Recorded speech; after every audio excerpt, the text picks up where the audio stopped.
Промашен ли беше патот Кичево-Охрид? Благој Бочварски шокираше со една изјава дека патот не бил промашен, иако граѓаните 2 години веруваат дека поради грешки во проектирањето, проектот ќе чини 2 пати поскапо. Не. Ова е извадено од контекст, јас го гледав тоа интервју и не е така. Кај нас у Македонија има убави поговорки, има една ако вика баклавата изедена, тепсијата стои. Извештај на надзорот од 2014 година.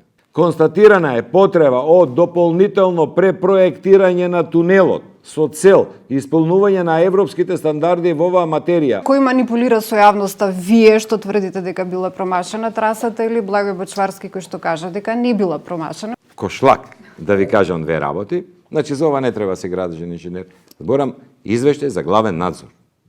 Во самојот геотехнички елаборат авторот нагласува дека трасата на геофизичките истражни работи не се поклопува со трасата на идниот тунел, која при изработката на главниот проект е променета. Знаете што значи ова? Овде треба да биде тунелот, ти таму копаш земјиштето да видиш какво е и подотоците од таму немаат врска со ова тука. Ве повика ли Благој Бочварски после изјавата дека не била промашена трасата?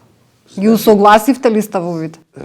Ги усогласивме ставовите, не да он ме повика, он го знаеше ова, јас го слушав неговата изјава, а работата, он така, кој што го објасни, извадено од контекст за грешките во трасата така како што е давена на изведувачот, бидејќи првично трасата пред 20 години и после 20 години има на неа работи кои што не може да не ги видиш.